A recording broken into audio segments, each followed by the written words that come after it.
the Dolphins defeated the Buffalo Bills. You were spot on with that bet, Yeah. Bradley.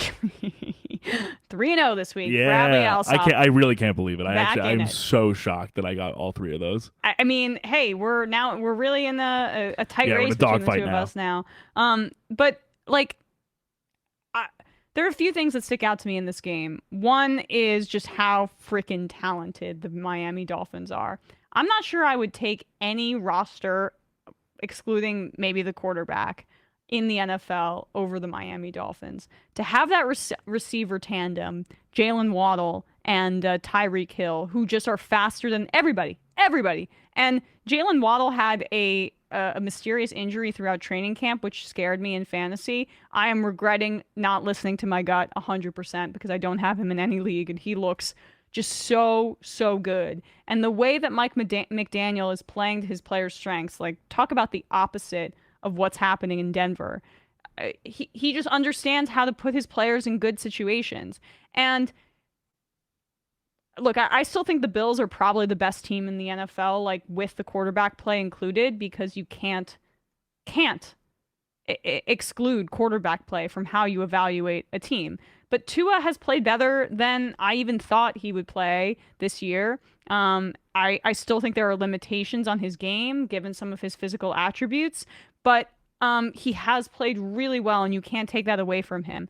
And so, what I am concerned about though is if he's okay, because as I may have mentioned, or I haven't actually mentioned this yet, but the NFL PA is looking into the concussion protocol that was used in order to clear Tua Tagovailoa to return to the game, because as he hit the ground and then stood up, it was jarring how he stumbled like that. And there had been a lot of weird concussion situations where it looks like a guy is, I mean, T. Higgins, it just happened actually in the Jets game. T. Higgins looked like he got rocked in the head, and he goes into the blue tent and he comes back out. I think the NFL is getting a little too comfortable in now that the concussion issue has not been front and center, and there isn't, an Oscar nominated movie with Will Smith about it right now. And they are clearing guys quite quickly from concussion protocol. So I fully support the NFLPA's investigation into this, which they have the right to do, even if it ends up being the case that Tua's back was giving out and he was spasming. That could be possible. I don't know. I'm not in his body and in his brain, but at the very least, I'm concerned about how the concussion protocol has appeared over the past 3 weeks. Yeah, I mean, I just think that there has to be more consideration for if a guy is walking out into the field and essentially not of his own volition, he collapses to the floor. And when he tries to get up, it happens again. Even if it's a back spasm, double check that. Yeah. He's about to go into the game and potentially be, smoked by a big defensive end or a nose tackle, whoever, whatever the case may be. If one of them sneaks around the offensive line, I would want these teams to err on the side of not looking to exacerbate these things as opposed to nipping them in the bud before they become problems. And football, for as much as we love it, and this is not splitting the atom here, but football is an incredibly, unbelievably, cerebrally violent sport. Awful. And it's brutal. And the people who are bringing it to us every weekend are those guys out in the field. There must be more clearance in that to just be like, oh, he's stumbling, but he'll figure it out. And this is why we advocate for as much money as a player can get, they should get. Unfortunately, honestly, the players are way too or I should say the contract structures are way too favorable to quarterbacks, who probably have the least risk of any player in terms of injury going long term. But there should be more parity in terms of pay, and there needs to be more stringent concussion protocols for player safety, because let's talk about this aspect of player safety. The NFL needs to adjust to some of this heat stuff as climate change is happening. I was really concerned for a lot of players in that game in Miami yesterday, and I understand that The visitor sidelines was in the sun for the majority of this game. So the Bills were affected by this significantly. And you saw, like, basically, I thought Josh Allen was going to cry into Tua's arms during the handshakes at the end of the game because he looked so exhausted. And I know Isaiah McKenzie was vomiting at halftime. Yeah, they were gassed. And also the Bills are a team that, their home field advantage is not only their crowd and their stadium, but it's the weather.